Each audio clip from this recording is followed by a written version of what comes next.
I stand in the marble foyer of my $8 million estate, staring at the email that just shattered my peaceful morning. My biological family, the same people who threw me out at 18, calling me worthless and a burden, now want to move into my home. The irony tastes bitter in my mouth as I remember sleeping in my car that first winter, while they live comfortably in their suburban house, never once checking if I was alive or dead. Before we jump back in, tell us where you're tuning in from, and if this story touches you, make sure you're subscribed, because tomorrow, I've saved something extra special for you. My name is Victoria Sterling, and at 32, I own one of the most successful tech consulting firms on the West Coast. But 14 years ago, I was just an 18-year-old girl with big dreams and a family who saw me as nothing more than a disappointment. The morning they kicked me out still burns in my memory like yesterday. I had just graduated high school with honors, accepted into Stanford with a partial scholarship, and I thought my parents would finally be proud. Instead, my father looked at me across the breakfast table and said the words that would change everything. "Victoria, your mother and I have been talking. You're 18 now, legally an adult, and frankly, we think it's time you learned to stand on your own 2 feet. You've always been difficult, always thought you were smarter than everyone else. Well, now you can prove it." My mother nodded in agreement, not even looking up from her coffee. "We've raised you for 18 years, given you everything, and all we get in return is attitude and disrespect. Maybe some real-world experience will teach you gratitude." I remember the shock hitting me like ice water. This wasn't some emotional outburst or heat-of-the-moment decision. They had planned this. My bags were already packed by the front door, my room stripped of everything that made it mine. My younger brother Marcus sat at the table, smirking as he watched my world crumble. He had always been their golden child, the one who could do no wrong, while I was constantly criticized for being too ambitious, too independent, too much. "But Stanford," I managed to whisper, my voice barely audible. "I start in 3 months. The dorms don't open until August." My father shrugged with indifference that still haunts me. "That's your problem now. You're so smart, figure it out. Maybe this will humble you a little. Teach you that the world doesn't revolve around Victoria Sterling." My sister Emma, just 2 years younger, watched silently from the corner, her eyes filled with fear that she might be next if she said anything in my defense. The next few hours passed in a blur of disbelief and growing panic. I called my best friend Sarah, but her parents wouldn't let me stay more than a few nights. They were friends with my parents and didn't want to get involved in family drama. My Aunt Lisa, my mother's sister, listened to my tearful phone call with sympathy but ultimately said she couldn't go against my parents' wishes. One by one, every adult I had trusted and respected closed their doors to me. That first night, I slept in my beat-up Honda Civic in a 24-hour diner parking lot, using my backpack as a pillow and my winter coat as a blanket. The manager eventually knocked on my window around 3 in the morning, telling me I couldn't sleep there. I drove around until dawn, pulling into different parking lots, trying to find somewhere safe to rest. The reality of my situation began to sink in as the sun rose over the city. I was truly alone. The summer before Stanford became a crash course in survival that no 18-year-old should have to endure. I found a job at a 24-hour gas station, working the graveyard shift from 11 at night to 7 in the morning. The pay was minimum wage, barely enough to afford the cheapest motel room I could find by the week. The room was tiny, dingy, and smelled of cigarettes and industrial cleaner, but it had a roof and a lock on the door. During the day, I would try to sleep in that motel room, but the thin walls meant I heard every argument, every crying baby, every television turned up too loud.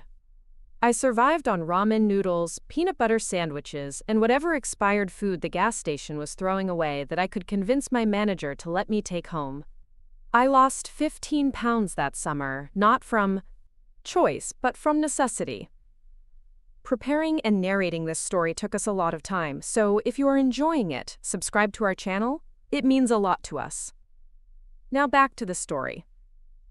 The hardest part wasn't the physical discomfort or even the constant worry about money. It was the complete silence from my family.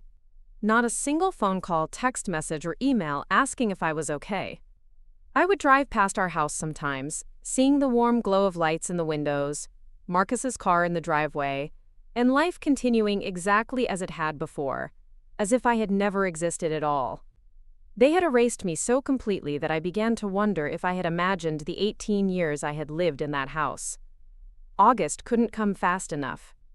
Moving into my Stanford dorm felt like stepping into a sanctuary after months of uncertainty. My roommate Jessica came from a wealthy family in San Francisco, and when she saw my single suitcase and handful of possessions, she immediately understood something was wrong. Instead of prying, she quietly shared her textbooks with me, invited me to join her family for dinner when they visited, and became the first person in months to show me genuine kindness without expecting anything in return. College became my refuge and my motivation. While other students were partying and enjoying the freedom of being away from home, I was studying with an intensity born from desperation. I knew that education was my only path to security, my only chance to build a life where I would never again be at someone else's mercy. I worked multiple part-time jobs, tutored other students, and applied for every scholarship and grant available. My grades were perfect, not because I was naturally brilliant, but because failure wasn't an option. Every A was a step further away from that motel room. Every successful project was proof that my parents had been wrong about me. I majored in computer science with a minor in business, recognizing that technology was the future, and that combining technical skills with business acumen would give me the best opportunities. During my sophomore year, I started a small web design business from my dorm room. What began as a way to earn extra money for textbooks quickly grew into something much larger. I was creating websites for local businesses, helping them establish an online presence during the early days of e-commerce. Word spread through referrals, and soon I was earning more from my little business than most adults made at their full-time jobs. The turning point came during my junior year, when a Fortune 500 company hired me to redesign their entire digital infrastructure. The project was massive, worth more than my parents made in a year combined, and suddenly I realized I didn't need to wait until after graduation to build my empire. I was already building it, one client at a time, one successful project after another. By my senior year, I had a team of 12 student employees working with me, and we had outgrown the dorm room operation. I rented a small office space near campus and officially incorporated Sterling Digital Solutions. The irony of keeping my family name wasn't lost on me, but I decided to reclaim it and make it mean something powerful rather than abandoning it entirely. Graduation day arrived with bittersweet emotions. I walked across that stage magna cum laude, president of the Computer Science Honor Society, and recipient of the Dean's Award for Entrepreneurial Excellence. The auditorium was filled with proud families cheering for their graduates, but my section remained empty. Jessica's family had invited me to sit with them, and her mother hugged me as tightly as if I were her own daughter when my name was called. After the ceremony, as I posed for pictures with my diploma and various awards, I caught myself scanning the crowd one more time for familiar faces that I knew wouldn't be there. 4 years had passed since that morning at the breakfast table, and not once had my family reached out. No birthday cards, no Christmas gifts, no acknowledgement of my achievements, or even curiosity about whether I was alive. That night, instead of celebrating at the traditional graduation parties, I sat in my apartment planning the next phase of my business expansion. Sterling Digital Solutions was ready to move beyond student projects and compete with established firms in Silicon Valley.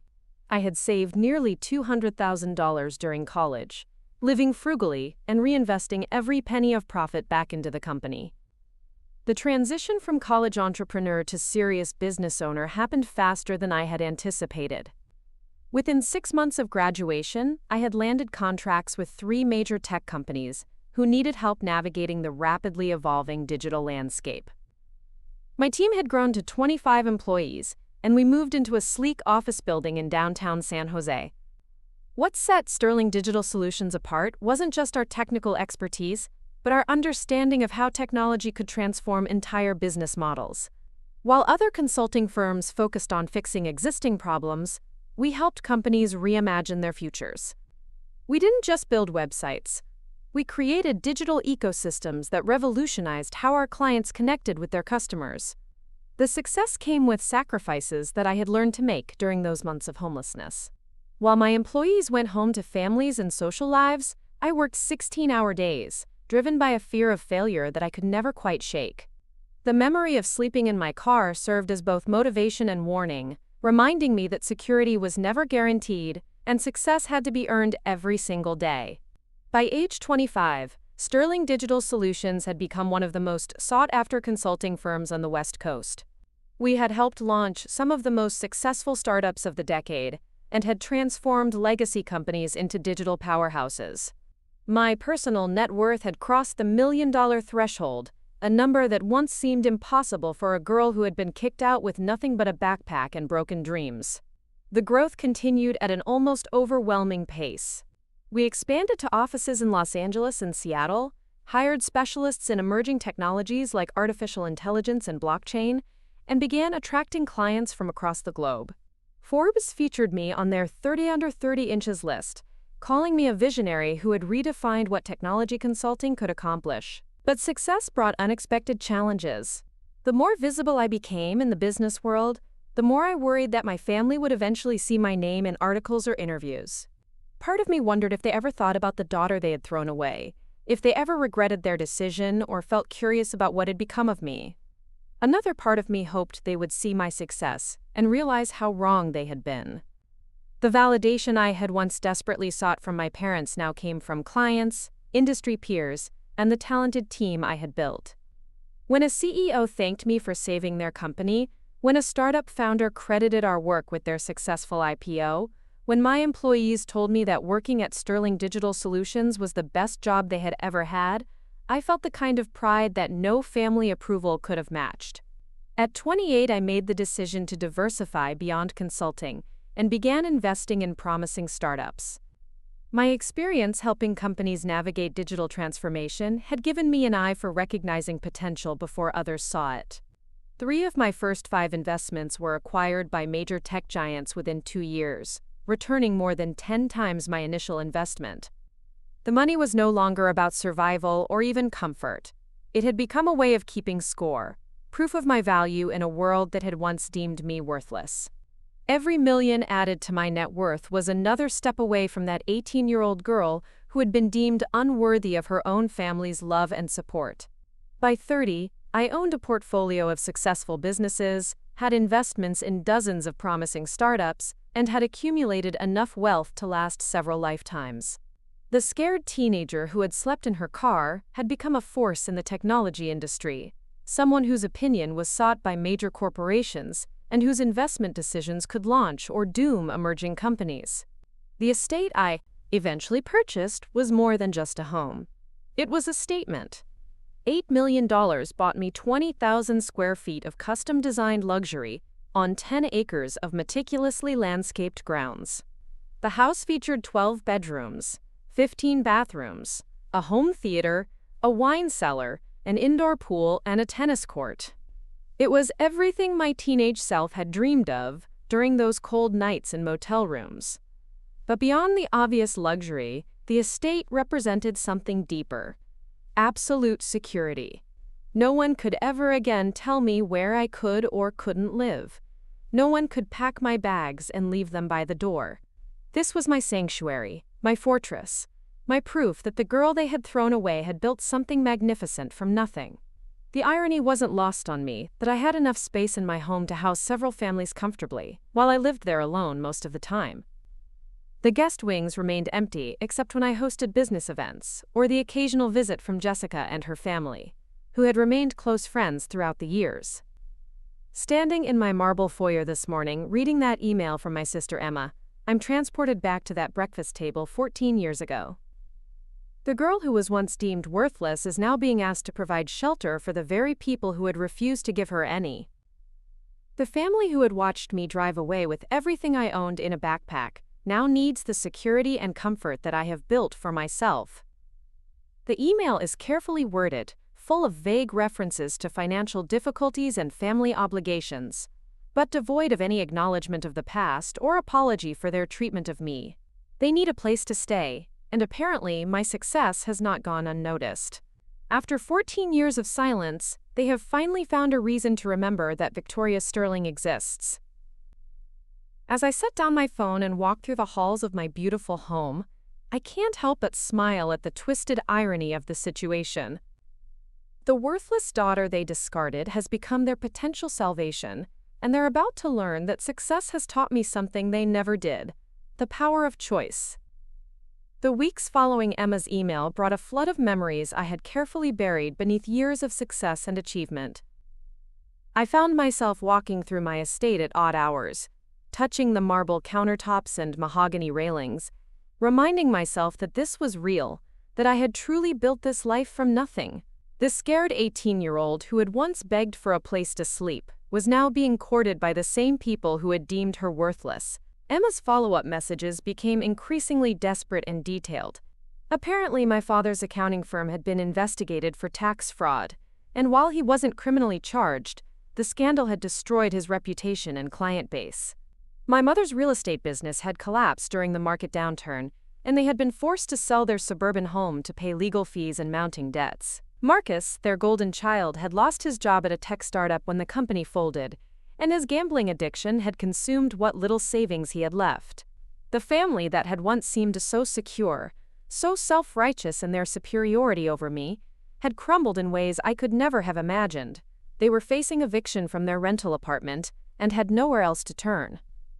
Emma painted a picture of desperation that might have broken my heart 14 years ago, but now it simply felt like cosmic justice finally catching up with people who had refused to show mercy when I needed it most.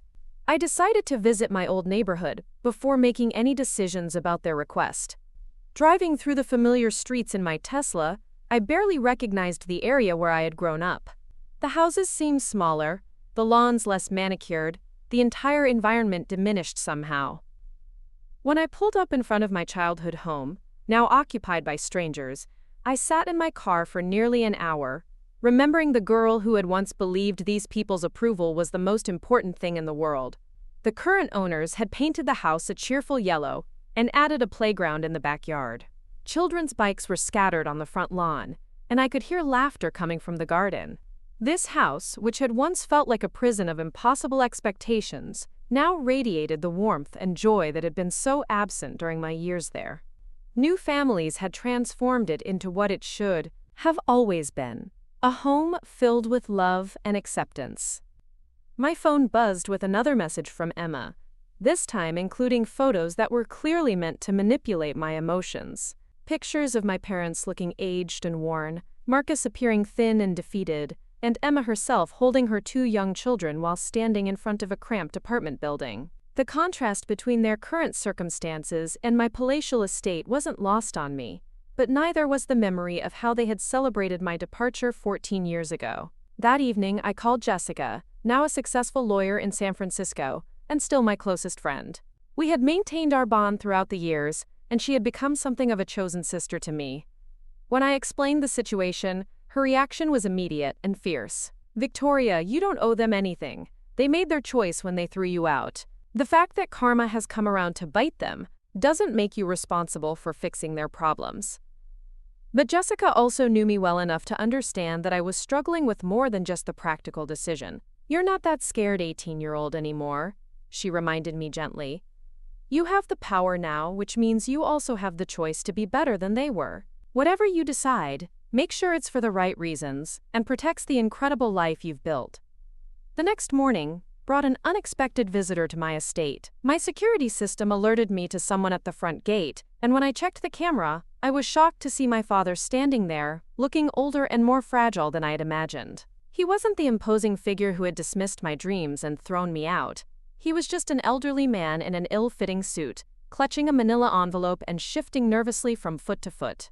I could have easily turned him away with the press of a button, but curiosity got the better of me.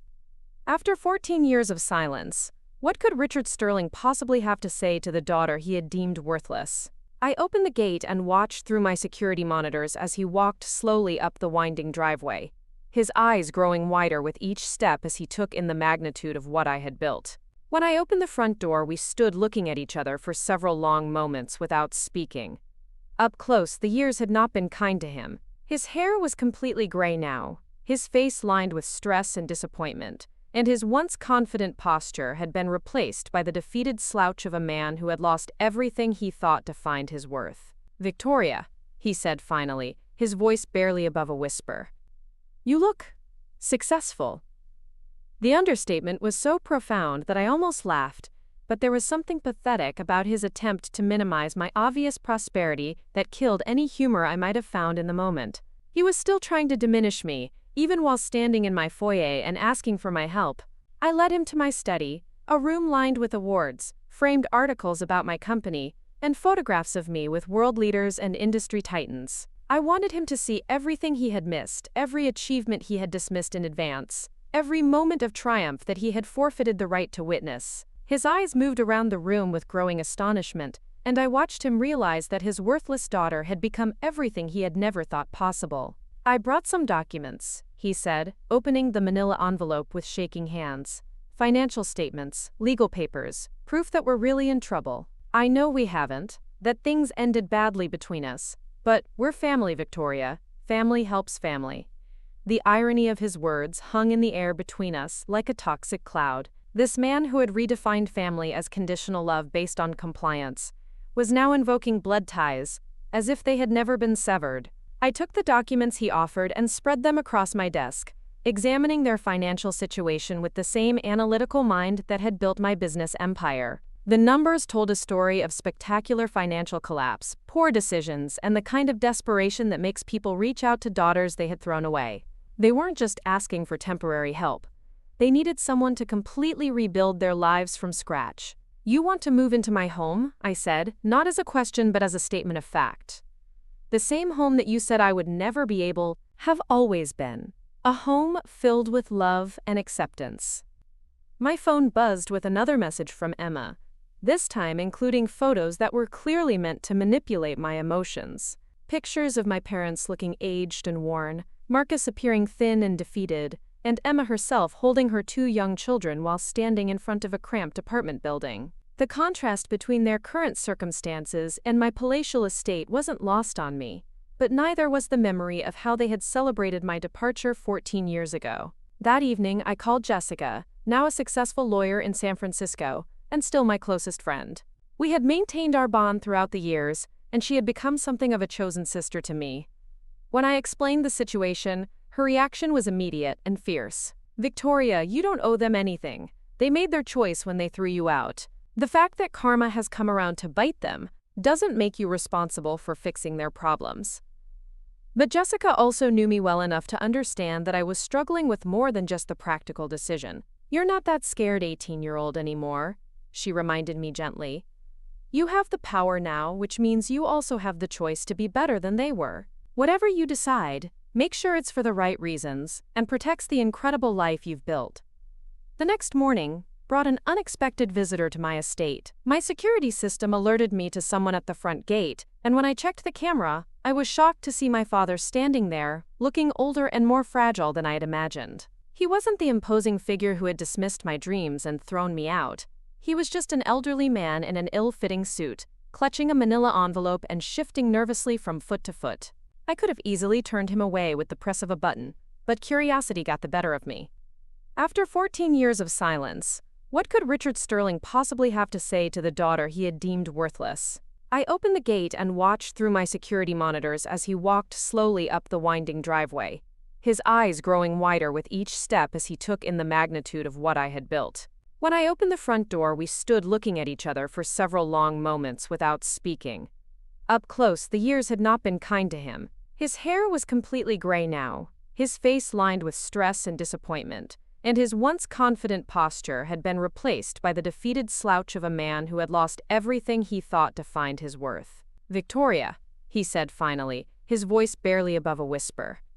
"You look successful." The understatement was so profound that I almost laughed, but there was something pathetic about his attempt to minimize my obvious prosperity that killed any humor I might have found in the moment. He was still trying to diminish me, even while standing in my foyer and asking for my help. I led him to my study, a room lined with awards, framed articles about my company, and photographs of me with world leaders and industry titans. I wanted him to see everything he had missed, every achievement he had dismissed in advance, every moment of triumph that he had forfeited the right to witness. His eyes moved around the room with growing astonishment, and I watched him realize that his worthless daughter had become everything he had never thought possible. "I brought some documents," he said, opening the manila envelope with shaking hands. "Financial statements, legal papers, proof that we're really in trouble. I know we haven't, that things ended badly between us, but we're family, Victoria. Family helps family."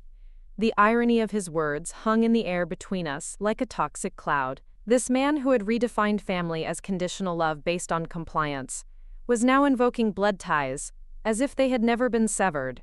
I took the documents he offered and spread them across my desk, examining their financial situation with the same analytical mind that had built my business empire. The numbers told a story of spectacular financial collapse, poor decisions, and the kind of desperation that makes people reach out to daughters they had thrown away.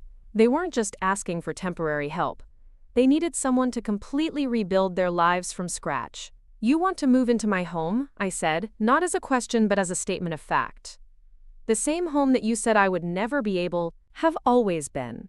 A home filled with love and acceptance."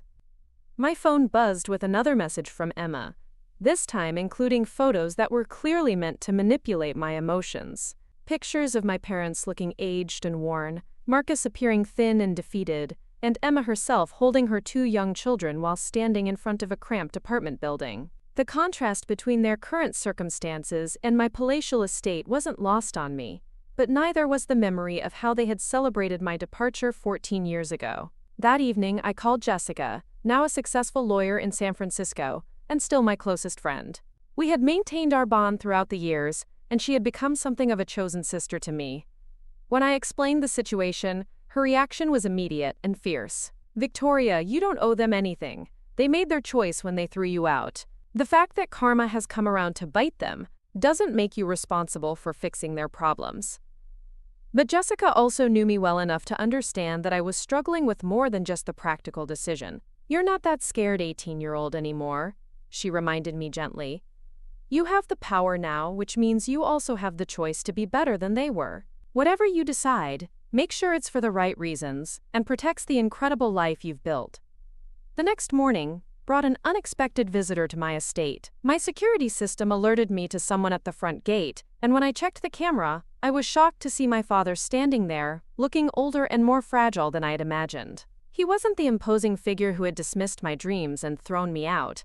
He was just an elderly man in an ill-fitting suit, clutching a manila envelope and shifting nervously from foot to foot. I could have easily turned him away with the press of a button, but curiosity got the better of me. After 14 years of silence, what could Richard Sterling possibly have to say to the daughter he had deemed worthless? I opened the gate and watched through my security monitors as he walked slowly up the winding driveway, his eyes growing wider with each step as he took in the magnitude of what I had built. When I opened the front door, we stood looking at each other for several long moments without speaking. Up close, the years had not been kind to him. His hair was completely gray now, his face lined with stress and disappointment, and his once confident posture had been replaced by the defeated slouch of a man who had lost everything he thought defined his worth. "Victoria," he said finally, his voice barely above a whisper. "You look successful." The understatement was so profound that I almost laughed, but there was something pathetic about his attempt to minimize my obvious prosperity that killed any humor I might have found in the moment. He was still trying to diminish me, even while standing in my foyer and asking for my help. I led him to my study, a room lined with awards, framed articles about my company, and photographs of me with world leaders and industry titans. I wanted him to see everything he had missed, every achievement he had dismissed in advance, every moment of triumph that he had forfeited the right to witness. His eyes moved around the room with growing astonishment, and I watched him realize that his worthless daughter had become everything he had never thought possible. "I brought some documents," he said, opening the manila envelope with shaking hands. "Financial statements, legal papers, proof that we're really in trouble. I know we haven't, that things ended badly between us, but we're family, Victoria. Family helps family." The irony of his words hung in the air between us like a toxic cloud. This man who had redefined family as conditional love based on compliance was now invoking blood ties, as if they had never been severed. I took the documents he offered and spread them across my desk, examining their financial situation with the same analytical mind that had built my business empire. The numbers told a story of spectacular financial collapse, poor decisions, and the kind of desperation that makes people reach out to daughters they had thrown away. They weren't just asking for temporary help. They needed someone to completely rebuild their lives from scratch. "You want to move into my home?" I said, not as a question but as a statement of fact. "The same home that you said I would never be able to afford, built by the company you said would never succeed, purchased with money earned by the daughter you said was worthless." My father flinched at each word, but I wasn't finished. "You want me to provide for the family that couldn't provide for me when I was 18 and had nowhere else to go?" He attempted to justify their past behavior, mumbling about tough love and character building, but his words sounded hollow even to him. I let him talk himself into circles, watching him struggle to rewrite history in a way that cast him as a caring father rather than a cruel man who had abandoned his own child. When he finally fell silent, I stood up and walked to the window, looking out at my perfectly manicured grounds. "Do you know what I learned during those months of sleeping in my car?" I asked, not turning around to face him. "I learned that family isn't about blood or shared genetics. It's about showing up when someone needs you, believing in their potential even when they doubt themselves, and providing support without conditions or expectations of return. You taught me what family wasn't, and I had to learn what it could be from strangers who cared more about my well-being than you ever did." I turned back to him then, seeing tears in his eyes for the first time in my memory. "I built this empire not because I was angry at you, but because I discovered that I was worth more than you ever recognized. Every success, every milestone, every achievement was proof that the girl you threw away had value that you were too blind to see." The silence stretched between us for several minutes before I made my decision. "I'm going to help you," I said, watching hope flicker in his eyes. "But not in the way you expect, and not for the reasons you might think. I'm going to help you because I choose to be better than the example you set for me." I outlined my terms carefully and deliberately. I would purchase a modest 3-bedroom house in a decent neighborhood and allow my family to live there rent-free for 1 year. During that time, I would pay for financial counseling to help them learn to manage money responsibly, career counseling to help them find stable employment, and family therapy to address the toxic patterns that had destroyed our relationships. However, my assistance came with non-negotiable conditions. They would have no access to my personal residence, no claim on my business interests, and no expectation of additional support beyond what I had outlined. Most importantly, they would begin the hard work of examining their behavior and making genuine amends for the harm they had caused, not just to me, but to each other.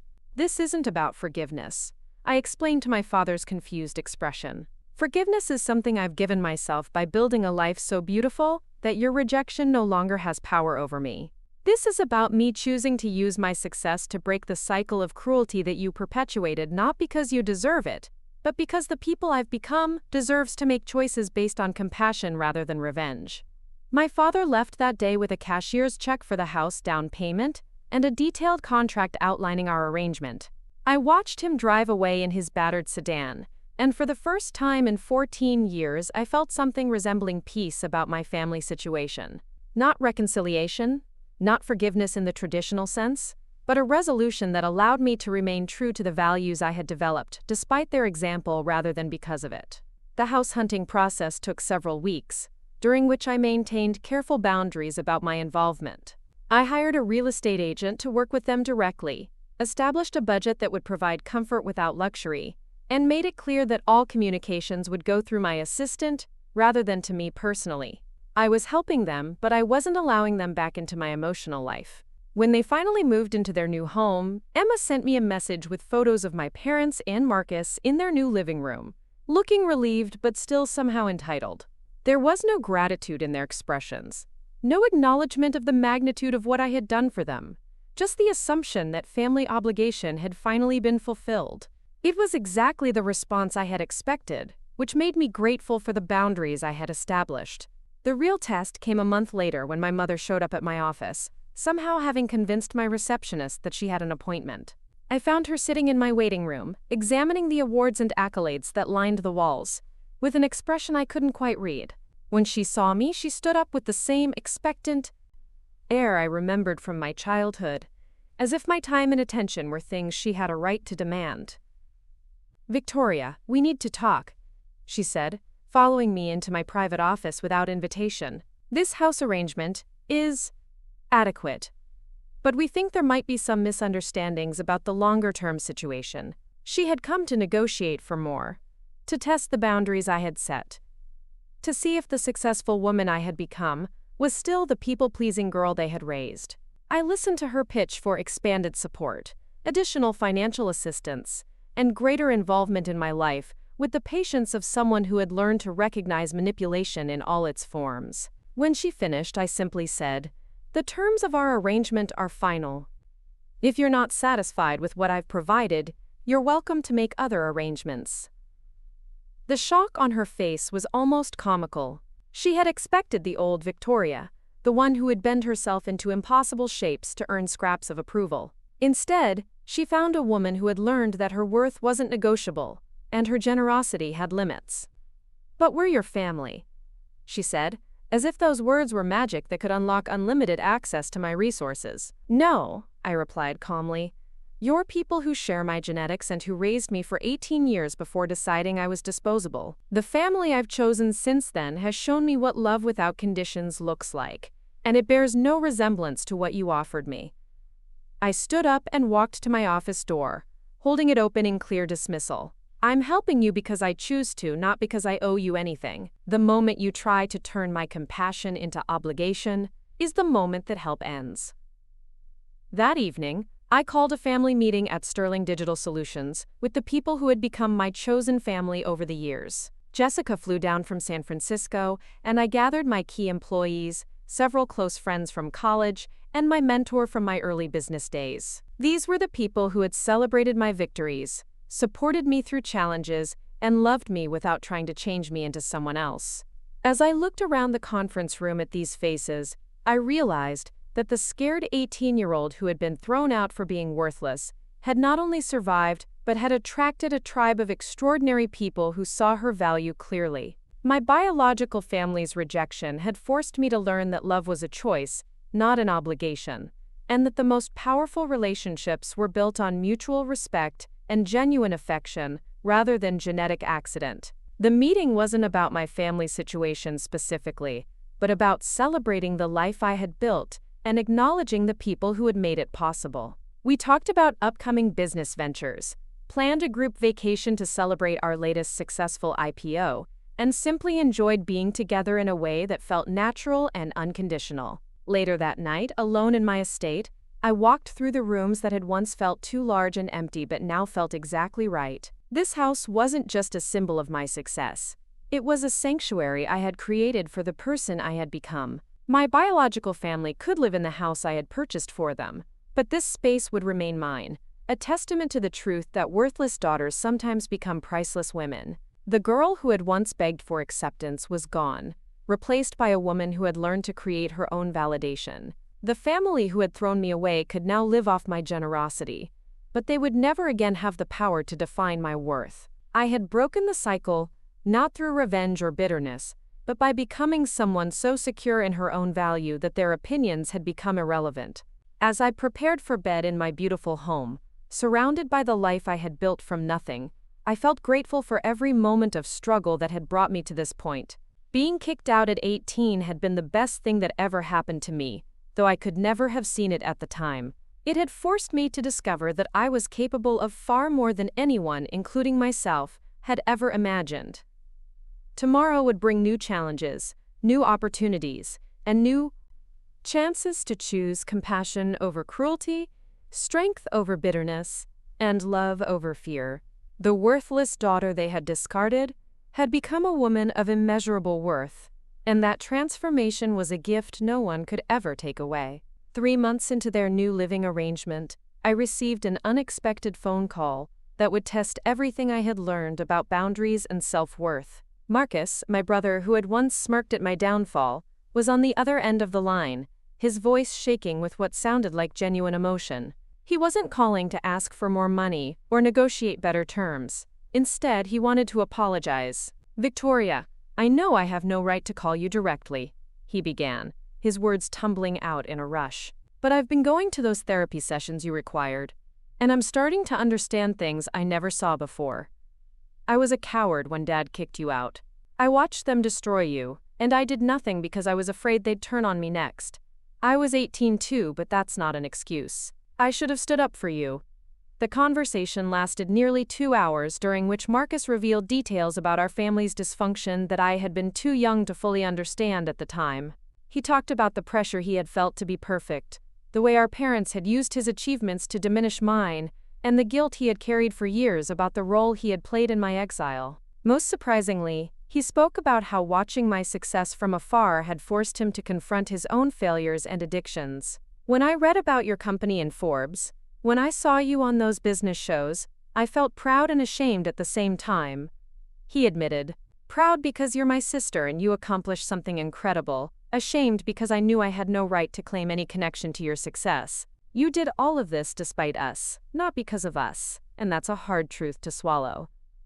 This conversation marked the beginning of a slow, careful process of rebuilding a relationship with Marcus that was completely different from our childhood dynamic. He wasn't asking for money or favors. He was doing the hard work of examining his own behavior and making genuine changes. He had gotten a job at a local community college teaching basic computer skills to adults, work that paid modestly but gave him purpose. He was attending Gamblers Anonymous meetings and had been clean for 4 months. Emma, surprisingly, proved to be the most resistant to genuine change. She continued to reach out periodically with requests disguised as family updates, testing boundaries, and looking for ways to access more of my resources. Her messages often included subtle manipulations about her children needing things that their current budget couldn't provide, or hints about opportunities that would require just a small investment from their successful aunt. I learned to recognize these patterns quickly and respond with kind but firm redirections to the resources I had already provided. Emma's behavior reminded me that trauma responses and learned patterns don't change just because circumstances improve. Some people use adversity as motivation for growth, while others simply look for new ways to avoid taking responsibility for their own lives. My parents' journey was more complex and nuanced. My father, humbled by his financial collapse and legal troubles, seemed genuinely committed to the therapy process and was making visible efforts to understand the impact of his parenting choices. He sent me a handwritten letter 6 months after moving into their new home, acknowledging specific instances where he had been cruel or dismissive, and expressing regret for the pain he had caused. My mother's evolution was slower and more reluctant.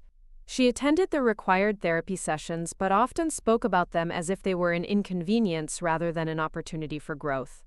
Her occasional messages to me still carried undertones of entitlement and expectation, as if providing them with housing somehow restored her parental authority over my choices and resources.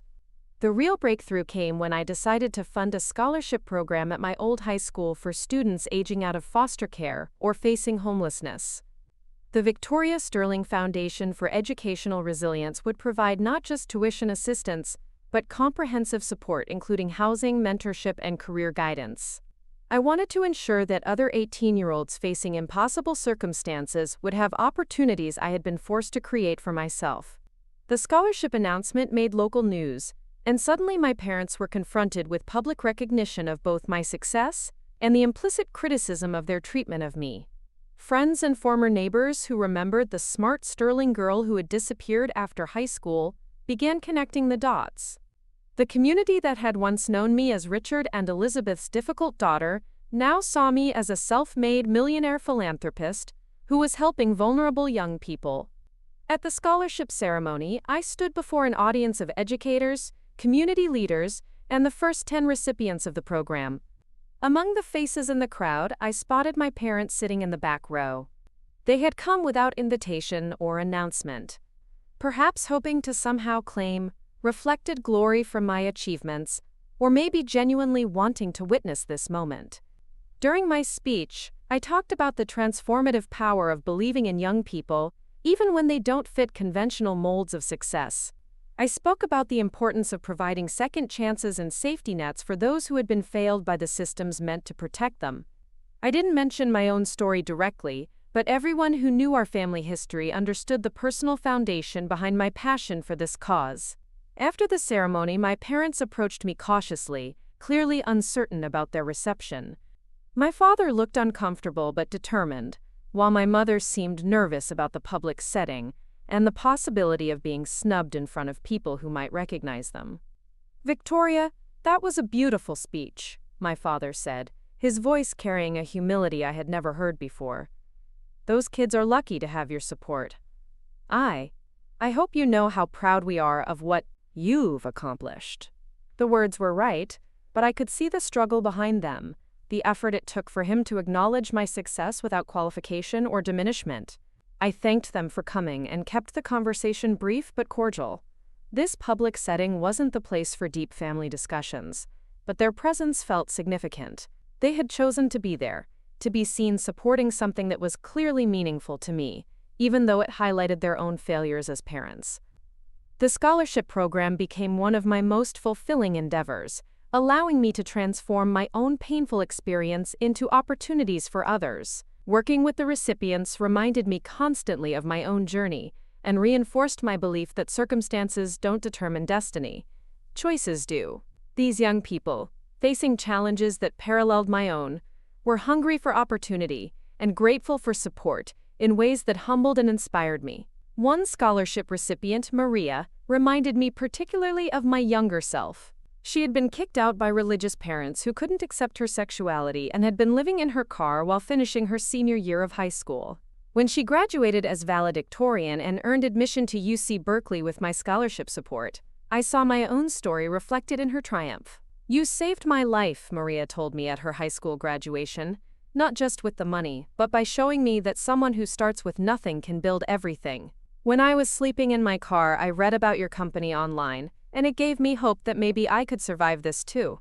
These moments reinforced my understanding that my painful past had been transformed into something valuable not just for my own healing, but for my ability to help others.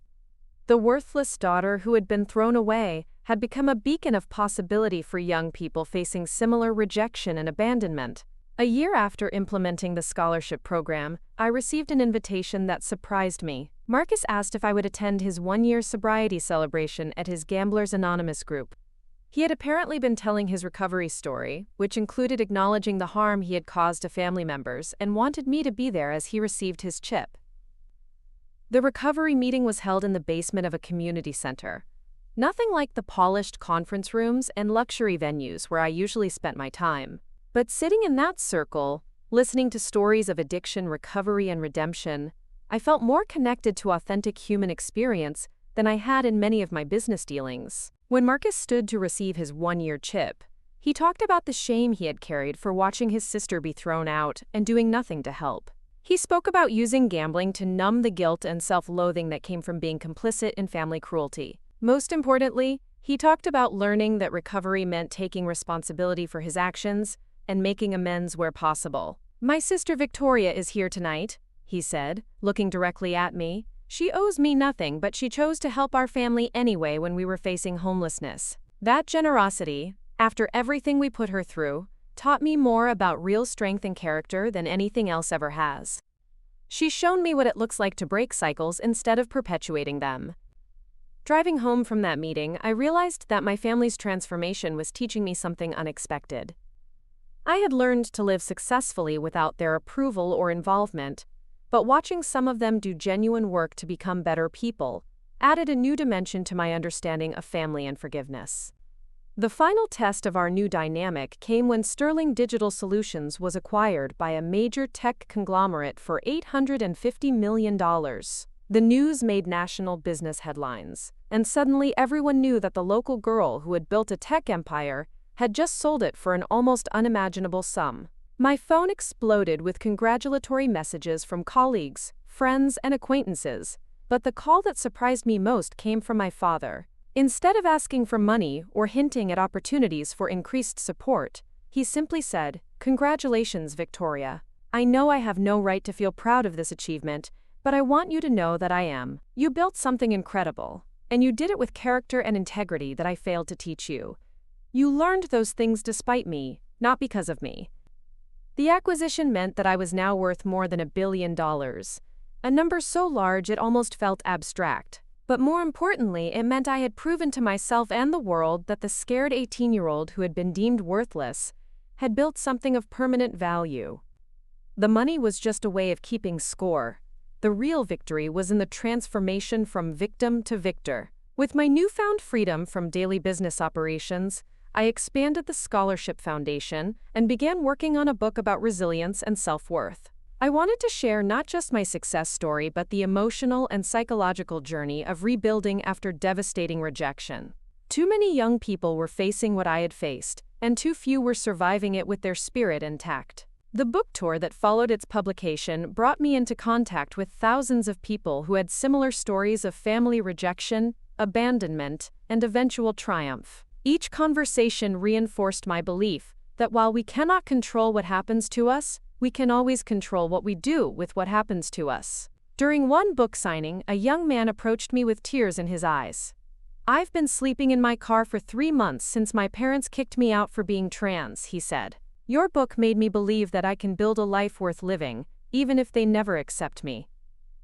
Moments like these reminded me why my painful journey had been necessary and valuable. My relationship with my family eventually settled into something that could be called functional, if not warm. Marcus continued his recovery and became someone I could have genuine conversations with, though we would never be particularly close. Emma remained somewhat manipulative but had learned to respect my boundaries after several failed attempts to extract additional resources. My parents, now in their 70s, seemed to finally understand that their youngest daughter had become someone they could never have imagined. They expressed gratitude for my help, but no longer expected it as an entitlement. Our interactions were polite, sometimes even pleasant, but they were built on the foundation of my strength rather than their authority. The house I had purchased for them became a symbol of my choice to use my power compassionately rather than vengefully. I could have watched them struggle and fail, could have taken satisfaction in their downfall, but instead I chose to demonstrate the values they had failed to teach me. That choice had been healing for me in ways I hadn't expected.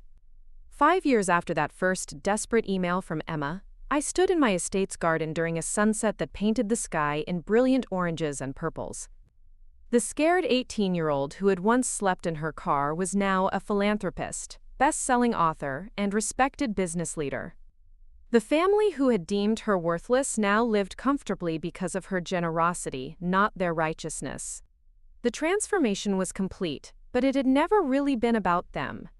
It had been about me learning that my worth was not determined by other people's ability to recognize it. The greatest revenge against those who had called me worthless was not punishing them, but becoming so valuable that their opinions became irrelevant. As I walked back toward my beautiful home, I thought about the young people I was helping through my foundation, the readers who found hope in my book, and the business leaders who sought my advice. The ripple effects of my journey extended far beyond my personal healing and into the lives of countless others who needed to know that being thrown away doesn't mean you're worthless.